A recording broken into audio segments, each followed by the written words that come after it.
Source of inspiration. Sharing the journey of discovery. PSNA College of Engineering and Technology. மாண்புமிகு கனிவளத்துறை அமைச்சரனுடைய கவனத்திற்கு தற்போது மாண்புமிகு ஆட்சி அமைந்தவுடனே மாண்புமிகு கனிவளத்துறை அமைச்சர்கள் தமிழ்நாடு பூரா சுற்றுப்பயணம் செய்து அந்த குவாரிகள்லாம் ஆய்வு செஞ்சாங்க. அந்த ஆய்வில் செய்வதில் தவறு இல்லை, முதல் அமைச்சருடைய கடமை. அதில் பல தவறுகள் நடைபெற்றதாக கண்டுபிடிக்கப்பட்டாலும் அதுவும் தவறு இல்லை. ஆனால் கண்டுபிடிக்கப்பட்ட பிறகு பல குவாரிகள் மூடப்பட்டு விட்டது. பல மாவட்டங்களில் மூடப்பட்டு சீல் வைக்கப்பட்டு விட்டது. அதனால் உற்பத்தி குறைஞ்சிட்டது, தேவை அதிகம், உற்பத்தி குறைஞ்சி, அதனால் விலை ஏற்றம். இப்பொழுது புதிய திட்டங்கள் நிறைய அறிவிச்சிருக்கிறீங்க. நிறைய இதில் நெடுஞ்சாலைத்துறையிலும் சரி, பொதுப்பணித்துறையிலும் சரி, பாலங்கள் கட்டுதல், வீடுகள் கட்டுதல், இப்படிப்பட்ட பல துறைகளுக்கு ஜல்லி எம்சாண்ட் தேவை.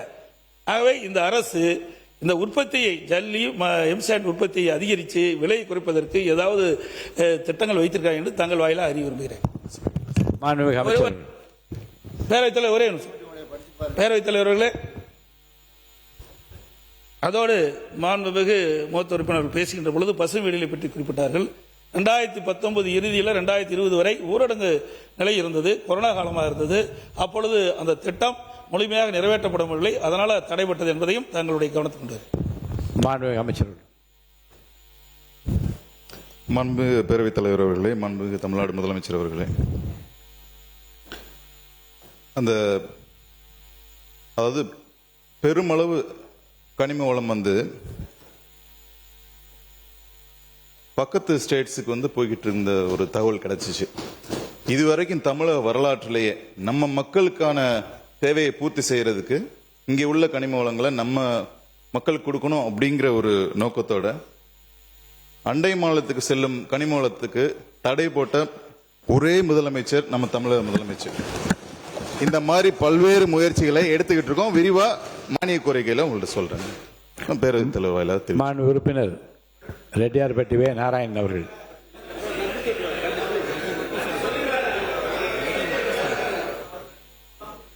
இல்லைங்க, இல்லை நீ அப்படி சொல்லக்கூடாது, நன்றி சொல்லக்கூடாது, பண்ணுறேன்லாம் சொல்லக்கூடாது, தப்பு. நீங்கள் நான் நிறைய அதிகமான நேரம் உங்களுக்கு ஒதுக்கிறேன்.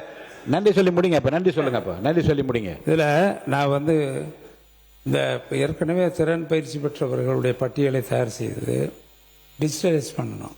ஒன்று, அது டிஜிட்டலைஸ் பண்ணுறதோடு மட்டுமல்லாமல் அவர்களுக்கு எல்லாருக்கும் ஒரு பயிற்சி பெற்ற கிட்டத்தட்ட ஒரு 5000 பேருக்கு எங்களுடைய ஆட்சி காலத்தில் டேப் கொடுக்கணும்னு முடிவு செஞ்சிருந்தோம். அதெல்லாம் கொடுக்கல, அதை கொடுங்க.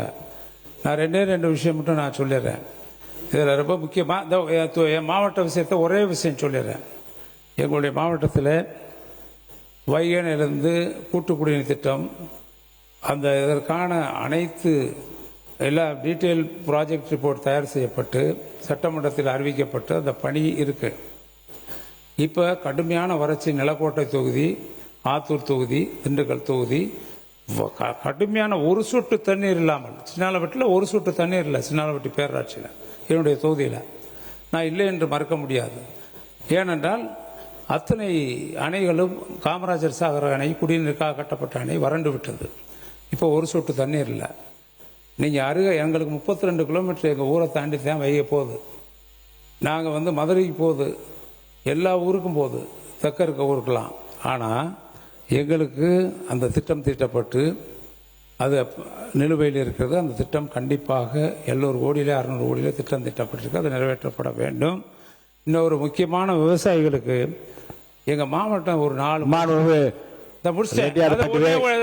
நாராயணன் அவர்கள், நீங்க பேசலாம். தயவுசெய்து மான் உறுப்பினர் நீர்வளத்துறை அமைச்சர் அவர்கள் உட்கார். பேரவைத் தலைவர் அவர்களே, 25-26 29,465 கோடி ஒதுக்கப்பட்டது. இப்போது மாண்புமிகு முதலமைச்சர் அவர்கள் 39,609 கோடி ரூபாய் இந்த திட்டத்திற்கு, 100 நாள் வேலைவாய்ப்பு திட்டத்திற்கு ஒதுக்கியிருக்கிறார் என்பதை சந்தோஷத்துடன் தெரிவித்துக் கொள்கிறேன். Source of inspiration. Sharing the journey of discovery. PSNA College of Engineering and Technology.